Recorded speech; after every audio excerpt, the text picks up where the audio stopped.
Hello guys, welcome to our channel. So ఈరోజు మన పొలంలోకి దమ్ము చేయడానికి ట్రాక్టర్ వచ్చింది. ఇప్పుడు అక్కడికి వెళ్తున్నాను. ఇంక ఈ వీడియోలో మనకి దమ్ము ఎలా చేస్తారు అండ్ దాని తర్వాత వరి నాట్లు ఎలా పెడతారు అవన్నీ మొత్తం వీడియోలో చూపిస్తా. దమ్ము చేయడానికి ముందు కూడా ఏం చేస్తారో చూపిస్తాను. సో ఈ వీడియోని మిస్ చేయకుండా అందరూ లాస్ట్ వరకు అయితే చూడండి. ట్రాక్టర్ అయితే అక్కడ వెయిట్ చేస్తుంది, మనం త్వరగా వెళ్దాం.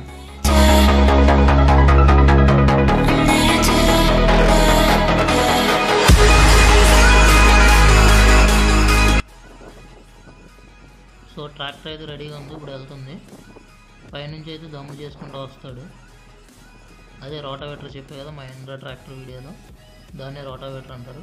దాంతోనే మొత్తం దమ్ము చేస్తారు. సో పైకి అయితే వెళ్ళిపోతాడు డైరెక్ట్గా, పైనుంచి అయితే చేసుకుంటూ వస్తాడు దమ్ము. చూద్దాం.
సో రోటావేటర్తో మొత్తం కింద అంతా క్రష్ చేసేస్తుంది, అదంతా మొక్కలన్నీ మిక్స్ అయిపోతాయి. అది రోటావేటర్. పీటీఓ కనెక్ట్ చేసి పవర్ అవుట్పుట్ రివర్స్లో ఇస్తారు. సో దాంతో కింద ఉన్న బ్లేడ్స్ తిరిగి మొత్తం నేలంతా మిక్స్ అవుతూ ఉంటుంది అనమాట. ఈ మొక్కలు కూడా దాంట్లో కలిసిపోతాయి, మిక్స్ అయిపోయి మొత్తం క్రష్ అయిపోద్ది. ఈ మొక్కలను జీలుగు మొక్కలు అంటారు. భూమికి బలం పెరగడానికి కోసం ముందు ఈ మొక్కలు అయితే వేసి తర్వాత వీటిని దమ్ము చేస్తారనమాట ట్రాక్టర్తో. మొత్తం ఈ మొక్కలన్నీ క్రష్ అయిపోయి నేలలో కలిసిపోయి పంటకి బలంలాగా అవుతాయి అన్నమాట. సో ఇవి ముందే వేసుకుంటారు పంట వేసేటప్పుడు.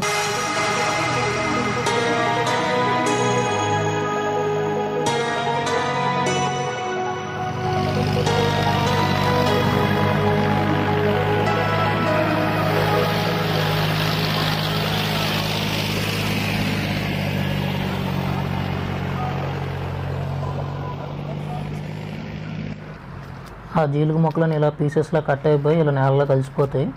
ఓ 2-3 డేస్ ఇలా వదిలేస్తారు. ఇవి కొంచెం ఎండిపోయి భూమిలో కలిసిపోతాయి. పంటకు బలం అన్నమాట. ఇవన్నీ ముందే వేసుకోవాలి. సో ఇలా మొత్తం మట్టి అంతా రోటావేటర్ ఇలా దమ్ములో చేసేస్తుంది. దీన్ని మళ్ళీ ఓ 2 డేస్ ఫుల్గా వాటర్ పెట్టి వదిలేస్తారు.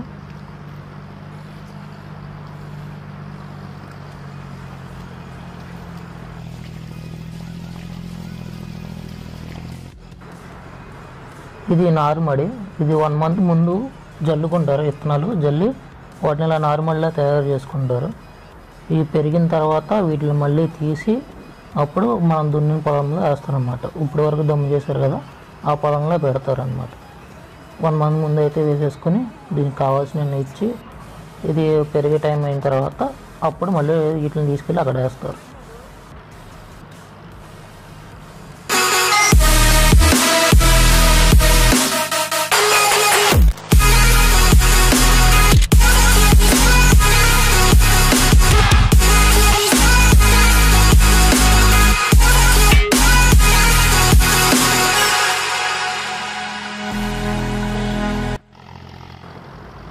దమ్ము చేసే ముందు అయితే వాటర్ బాగా ఎక్కువ ఉండాలి పొలంలో, లేకపోతే బ్లేడ్స్ అంత త్వరగా తెగవ, నేల గట్టిగా ఉంటే.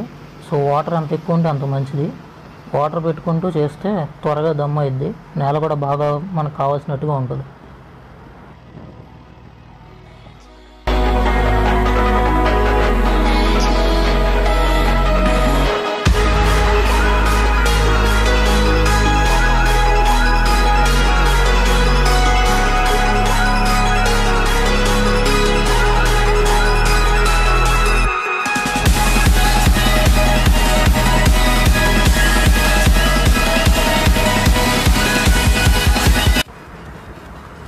ఓకే, మన పొలంలో అయితే మొత్తం అంతా దమ్ము అయిపోయింది. ఫైనల్గా అయితే ఇలా ఉంటుంది. ఇక్కడ వాటర్ లేవు, ఎలా ఉన్నాయి చూసారా? సో వాటర్ ఉన్న ప్లేస్కి వాటర్ లేని ప్లేస్కి అయితే డిఫరెన్స్ అదే. సో వాటర్ అయితే ఇప్పుడు ఎక్కువ ఉండాలి. ఇంకా దమ్ము అయిపోయిన తర్వాత 3 డేస్కి ఇప్పుడు ఊడిపోయి అయితే ఊడుస్తున్నారు. చెప్పే కదా నారుమడి ఉంటుందని, ఆ నారుమడికి ఇలా తీసేసి కట్టలు కడతారు. ఇలా కట్టలు కట్టి తర్వాత తీసుకెళ్ళి ఎక్కడైతే దమ్ము చేసామో ఎక్కడైతే పెడతామో మన పొలంలో అక్కడికైతే ఇవన్నీ తీసుకెళ్ళిపోయి అక్కడైతే సపరేట్ చేసి వీటిని ఒక్కో దాన్ని వేస్తారనమాట.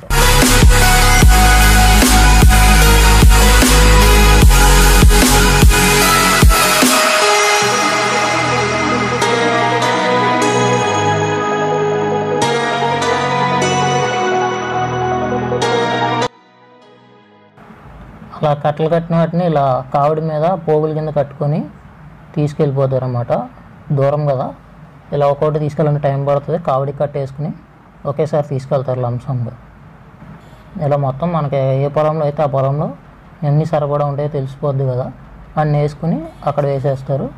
అక్కడ నుండి మళ్ళీ వాళ్ళు పెట్టేవాళ్ళు వస్తారు. పెట్టేవాళ్ళు ఒక్కొక్కటి తీసుకుని అవి వేసేస్తారన్నమాట.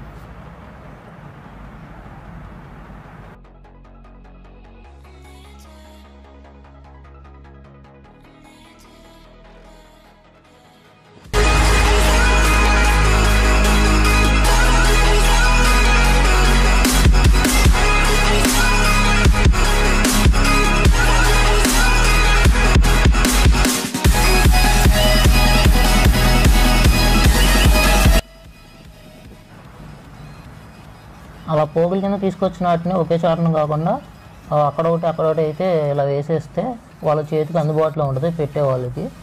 సో వాళ్ళకి కావాల్సినప్పుడు వెంటనే ఒకటి అవ్వగానే కట్ట దగ్గరలో ఇంకోటి ఉంటుంది.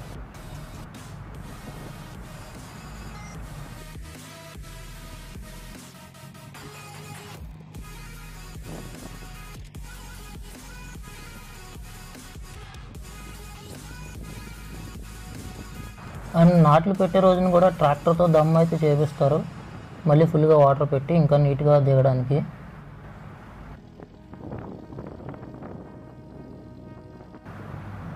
అలా వేసిన కట్టలు అయితే ఇలా తీసుకుని దాంట్లో ఒక్కొక్కటి లేదా 2-3 కలిపి పట్టుకొని ఒక్కొక్కటి సపరేట్గా గుచ్చుతారు. ఒక లైన్లో ఒక ఆర్డర్ అయితే ఉంటుంది, ఆర్డర్లో అయితే పెడతారు.